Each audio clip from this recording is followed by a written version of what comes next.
नमस्कार मित्रांनो, आपला पुन्हा एकदा स्वागत आहे एका नवीन व्हिडिओमध्ये। माझं नाव विजय मत्रे आणि आपण आलात ब्लॉगर बाय यूट्यूब चॅनलवर। तर आपण आता आहोत महाराष्ट्रातील प्रसिद्ध ठिकाण म्हणजे स्वराज्याची दुसरी राजधानी किल्ले रायगड येथे। आपण आता पायथ्याशी आणि जाणार आहोत नाणे दरवाजावरून चढाई सुरू करणार आहोत। तर या ब्लॉगमध्ये आपल्याला रायगड किल्ल्याची संपूर्ण माहिती मिळणार आहे।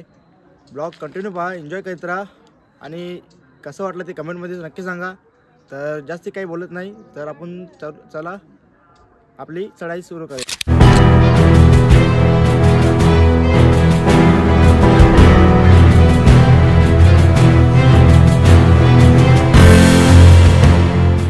चित्त दरवाजावरून आता आपण आलेले आहेत नाणे दरवाजावर। इथे हे गडाचं काम चालू आहे। तिथे जे गाईड आहेत काहीतरी इन्फॉर्मेशन देतील आपल्याला। छत्रपती शिवाजी महाराज की जय। सर्वप्रथम पहिल्यांदा आपण सगळ्यांनी आज छत्रपती शिवरायांच्या रायगडाला भेट दिलेली आहात आणि छत्रपती शिवरायांची आज्ञा घेऊन रायगडावरती मी तुम्हा सगळ्यांचं पहिल्यांदा माझ्याकडून आणि शिवरायांच्या आज्ञेकडून एक सहर्ष स्वागत। किल्ल्यामध्ये प्रवेश करतो मी आता। हा नाना दरवाजा आहे, नाना म्हणजे शिवकाळामध्ये मगाशी तुम्हाला म्हटलं बघा, तिकडनं शत्रू नाही गेला पाहिजे, आपले शत्रू तिकडनं येऊ शकतो, समोरून हल्ला करू शकतो। हे आहे की नाही गोमुखी बघा, म्हणजे नाना फडणवीस होते पेशवाई काळामध्ये, पण महाराजांच्या काळामध्ये याचा उपयोग केला जातो। इथे आपल्याला हनुमानाची मूर्ती सुद्धा आहे की इथून दर्शन घेतल्यानंतर आपले सैन्य इथून किल्ल्यामध्ये प्रवेश करायचे। याचं लॉकिंग सिस्टम कसं आहे बघा, की इथून ओढायचं आणि इथे लॉक केलं जायचं। मित्रांनो, तो समोर तुम्ही तो ब्रुज पाहतात ना, तो आहे चित्त दरवाजा आणि आपण आलेलो आहेत नाणे दरवाजावरून। तो इथून असा आहे, तो तिथून तसा आहे। वरती बांधकाम दिसतं बघा त्याच्यावरती। कोजागिरी पौर्णिमेला हिरा नावाची गवळण इथे किल्ल्यावरती दूध विकायला होती। त्याला सूर्यास्त झाला आणि आपल्या रायगड किल्ल्याच्या बाले किल्ल्याचं मेन गेट आपण वरती गेले बघणार की नगारखाना सगळ्यात मोठा टॉप गेट येतो। आणि जेव्हा त्या तोफेचा आवाज झाला गेटवरती नगारे वाजले, तेव्हा त्या मातेच्या लक्षात की किल्ल्याचं मेन गेट आता बंद झालं। ती किल्ल्याला पोहोचली मेन गेटला, तेव्हा किल्लेदार होते चांगोजी काटकर, त्यांचं नाव होतं। पण किल्लेदारांनी काय म्हटलं होतं आपल्या मातेला, ते माते रायगडावरून आपल्या राजांची आज्ञा आहे, एकदा सूर्यास्ताचे वेळी दरवाजे बंद झाले तर आपण पुन्हा कोणालाही सोडत नाही। तू राजांनी घेऊन जाऊन आलीस तर मी सोडणार नाहीये, पण गडावरती तुला राहण्याची व्यवस्था करून देणं, तुला इथून सकाळी सुखरूप खाली सोडणं हे आपल्या राजाच्या आज्ञेने माझं कर्तव्य असणार आहे। जेव्हा तिला घर दिलं राहायचं, तेव्हा तिच्या मनामध्ये एवढंच ठरलं होतं की मी जर सकाळी या गेटमधून खाली गेले तर माझं बाळ मला सकाळी जिवंत नाही मिळालं, मी या गेटमधून सकाळी कोणासाठी खाली जाऊ। इथून ती उतरली म्हणजे इथूनच खाली उतरली, इथं ठेवलं वरती, तिथून ती उतरत होती। उतरताना ती पाहत होती इकडे तिकडं, मला शत्रू पाहतात का। तर सकाळी किल्लेदाराने सगळ्यात मोठ्या राजांनी निरोप दिला वरती त्यांनी की राजांना सांगा की एक हिराबाई नावाची गवळी ती काल आली ती दूध विकायला, पण सकाळी ती आपल्या गेट मधून खाली गेली नाहीये। मग ती कुठून गेली आहे मला माहित नाही, फक्त ती गेली नाही एवढं माहित आहे। मग राजाने किल्ल्यावर पूर्ण सगळीकडे शोधलं, तेव्हा इथे तिच्या चपला आणि दूध विकणे आणलेलं भांडं सापडलं।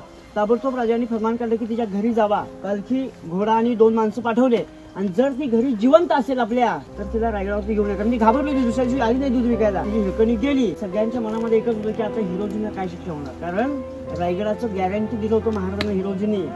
रायगडाचं बांधकाम चालू होतं तेव्हा आग्र्यामध्ये होते आणि आग्र्यामध्ये होते आणि सिंधुदुर्गात रायगडाचं हिरोजींनी स्वराज्यामध्येही कोणाला सांगितलं नाही सरकारनं आपल्याकडे राजाने दिलेले पैसे संपले, पण महाराजांनी दिलेलं बक्षीस त्यावेळी प्रॉपर्टी होती की नाही, ते सगळं बांधून त्यांनी विकून टाकलं आणि राजे रायगडावरती येण्याआधी रायगड बांधून पूर्ण झाला होता। जेव्हा राजे इथे आले तेव्हा राजांनी सगळ्यांसमोर त्यांना विचारलं होतं गडावरती की हिरोजी, रायगड किल्ला तुम्ही बांधलेला आहात, परंतु आपला किल्ला राजांच्या दृष्टीने योग्य आहे का, आणि जर तो योग्य असेल तर पहिल्यांदा तुम्ही मला रायगडाचं गॅरंटी लिहून द्या।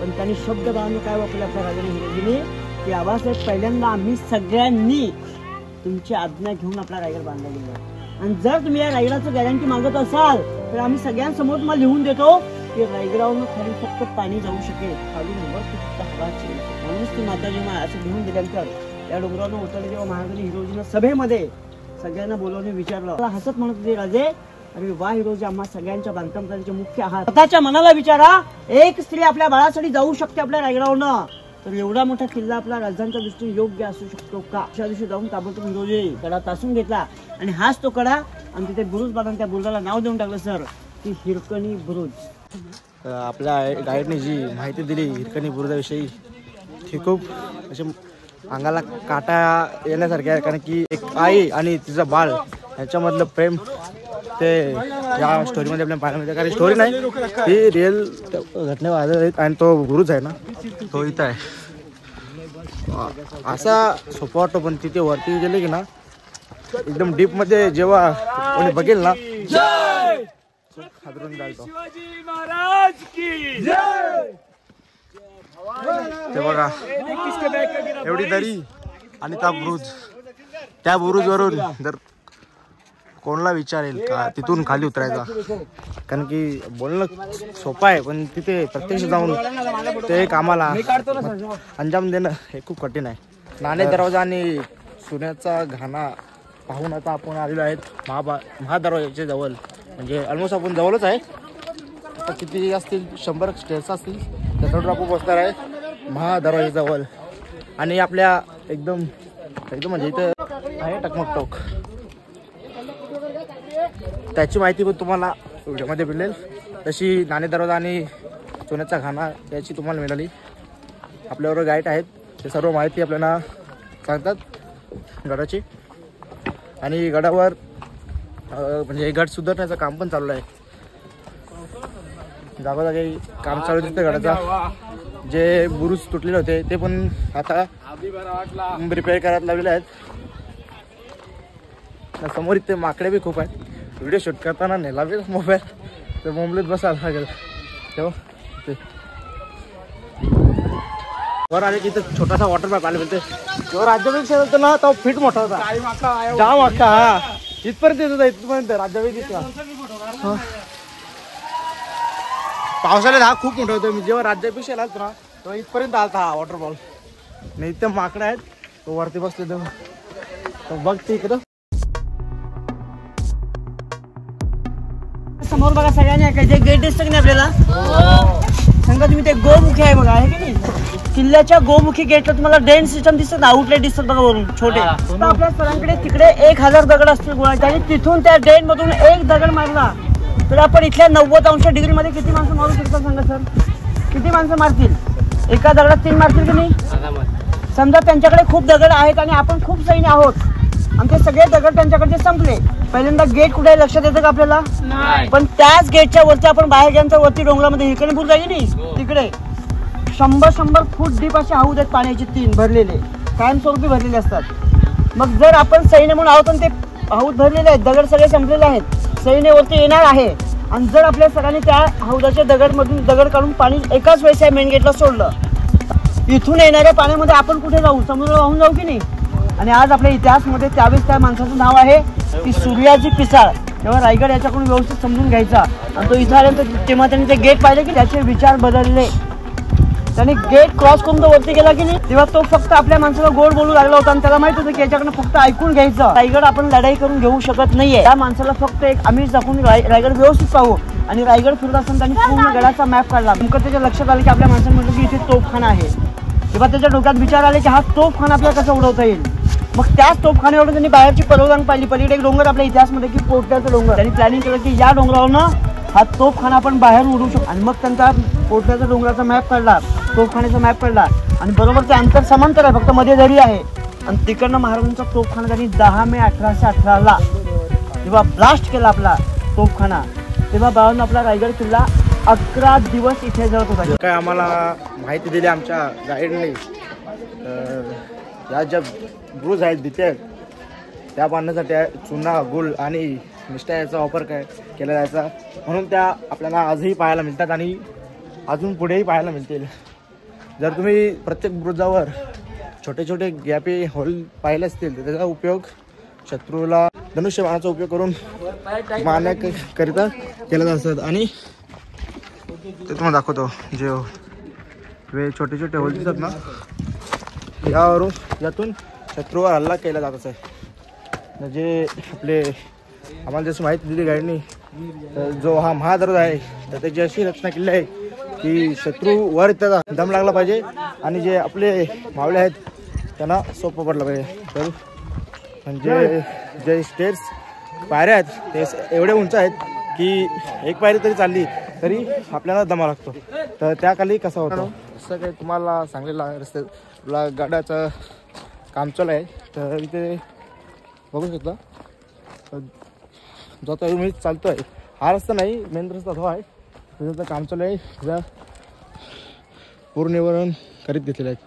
त्यासमोर तुम्हाला बघू शकता ते मिनी पदार्थ सांगलेले आहेत ते पण ते त्याच्यात एक अजून पदार्थ नाही, तो तुम्ही त्या काळात तुम्हाला पाहायला मिळणार नाही. ते तुम्ही कमेंट करून सांगा त्याच्यात कुठला पदार्थ नसेल जो मी बोतलेलो होतो.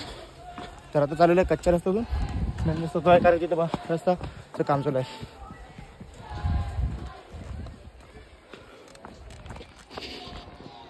आणि त्याच्या खालती तोफा पण आहेत, ते आता पाहायला मिळणार नाही, कारण की आता जेव्हा आपण उतरू खालती तेव्हा महादेव त्या साईडला बाजूला आहेत, ते तोफा तुम्हाला दाखवेन. तिथे आता जरा काम चालू असं म्हणजे तिथे जाऊ शकत नाही, तिथे कामगार आहेत, त्याच्या खालती पण आहेत, ते तुम्हाला दाखवतो. तर आता आपण महादरवाजाला ओलांडून चाललेलं आहेत आता होलीच्या माळात. होलीचा माळ म्हणजे पूर्ण सणाचा समारंभ असला तर तिथे साजरा व्हायचा. न त्याच्या बाजूलाच आहे आपला राजाचा राजवाडा आणि जे राजकारभार करत असेल त्यांचा तो दरबार. तर पहा ब्लॉगमध्ये आणि एन्जॉय करा. समोर बघा पाण्याचे टाकी.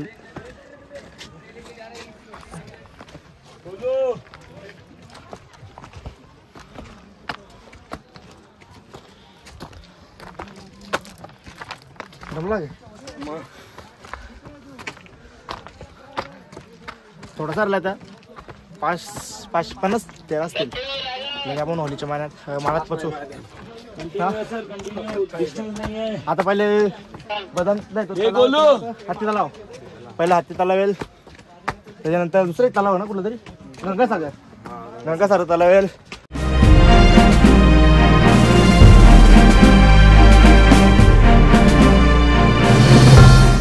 मित्रांनो आता आपण हत्ती तलाव पाहून आलेलो आहेत शिरका मातेच्या दर्शनाला.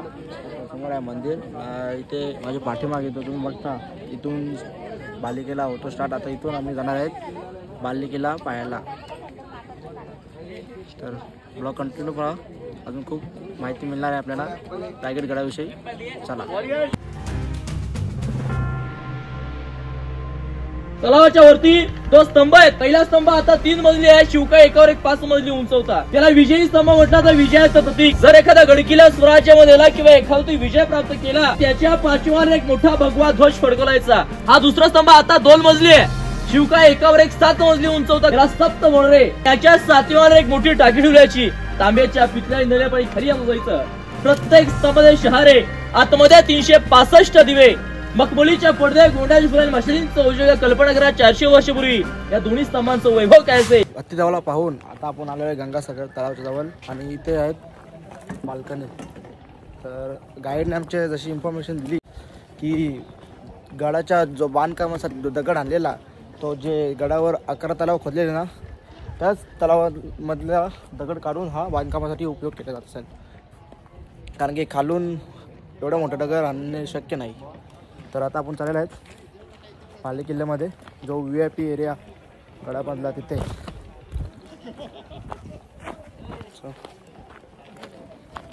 इथून छत्रपती शिवाजी महाराज, छत्रपती संभाजी महाराज आऊसाहेबांची पालखी आतमध्ये जात असते. पाली किल्ला म्हणजे काय, जो किल्ल्यातील अति महत्त्वाचा भाग असतो. छत्रपती शिवाजी महाराजांच्या काळातला तो पूर्णपणे VIP एरिया. सर्वसामान्य लोकांना तिकडे जाण्याची परमिशन नसायची. आता मग आतमध्ये राणी महाल मंदिरांच्या एवढे धान्याची गोठा, हे महत्वाचे पॉइंट बघण्यासाठी पुढे जाऊया.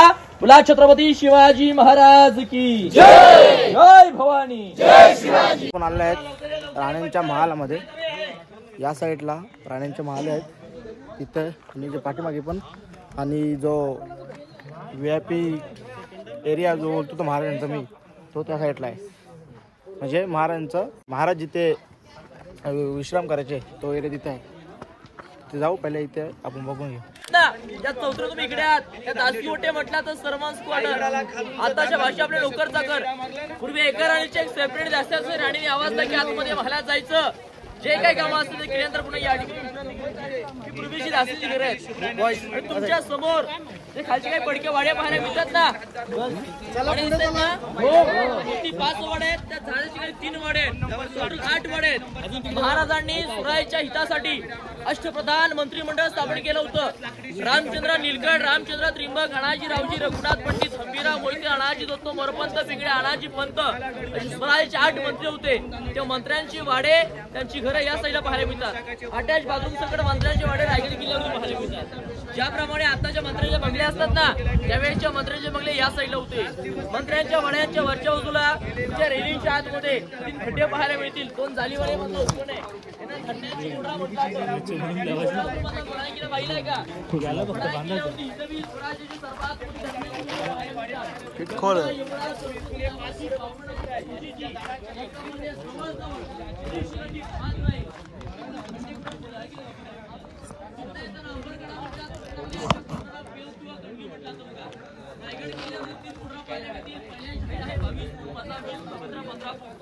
जर गडाला कोणी एव्हरेस्ट चढा दिला असं पडला तर 3 ते 6 महिन्यापुढे इतका थंडीसाठा रायगड किल्ल्यावर केला जायचं बघा. रायगड हा राजधानीचा किल्ला होता. वरच्या संध्याला खाली जरा चेक नव्हतं, कारण गडावर खालून वेडा पडला.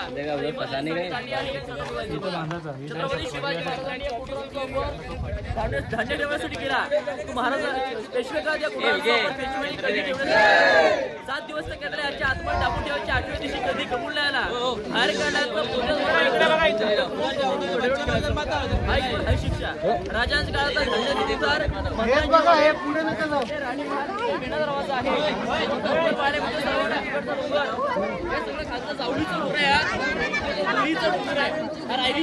रायरीचं नामकरण महाराज रायगड केला आणि रायगड निवडला.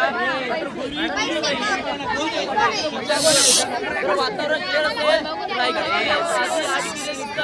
राजगड, तोरणा, लिंगणा, प्रतापगड, तापागड, हे जे वाडे पाहतात ना तुम्ही, इथे महाराजांचे सेनापती, अष्टप्रधान मंडळ आणि सरनोबत ते इथे म्हणजे त्यांची इथे यायची सोय आहे. तर सध्या वाडे ते भडक्या अवस्थेत आहेत. तर आता आपण चाललेलो आहेत पुढे, कारण की इथे आहेत अंडे कोटात.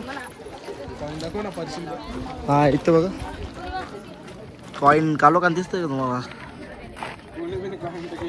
हे धान्य कोटर होते शिवरायांच्या काळात, पण जेव्हा पेशवांचा राज्य आला तर ते याला कालकोटरीसाठी यूज करत लागले. तर सध्या त्यांच्यावर जाली टाकून ठेवलेले आहेत, कारण की कोणी पडू नये आतमानी. इथं पण आता खूप म्हणजे पर्यटक आलेले आहेत बघायला किल्ला. ते कसं आहे, आता आपण चाललेलो आहेत महाराज जिथे आराम करायचे त्या ठिकाणी चाललेलो आहे. बघू शकता. हा राजवाडा.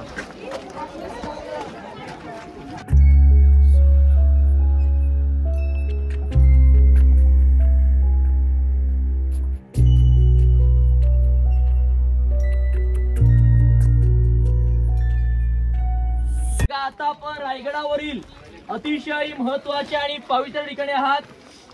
या भिंतीपासून समोरची प्लास्टर केली भिंत दिसते तिथपर्यंत हा जो परिसर आहे आपल्या राजांच्या राहाच्या राजवाड्याचा भाग आहे. याच्यामध्ये 4 चौतरे आहेत. प्रत्येक चौतऱ्याचा वेगळा इतिहास आहे. ज्याच्यापैकी हा जो पहिला चौतरा आहे हा अतिशय महत्वाचा बघा. तर या चौतऱ्या आपल्या छत्रपती शिवाजी महाराजांचा राहाता राजवाडा एकावर एक 2 मजली 32 फूट उंच होता. सागवडी लावणे खांब असायचे. खापऱ्या कुंभार रेशी मातीचे म्हणून गोळाकार शिकवलं. आतमध्ये पूर्णपणे पैठणी कपडे मशरीन चौजडमध्ये राजांचा राजवाडा सुरुवातीच्या कल्पना करा. 400 वर्षापूर्वी या राजवाड्याचं वैभव काय असेल. आपल्या महाराजांचा जन्म झाला 19 फेब्रुवारी 1630 शिवनेरी किल्ल्यावरती. आता आपण ज्या ठिकाणी आहोत तो आहे छत्रपती शिवाजी महाराज यांचा राजवाडा, राहाता राजवाडा. आणि इथेच महाराजांनी अखेरचा श्वास सोडला. तर आता इथे दर्शन घेऊन आपण जाणार आहेत दरबाराकडे, जिथे दरबार भरायचा.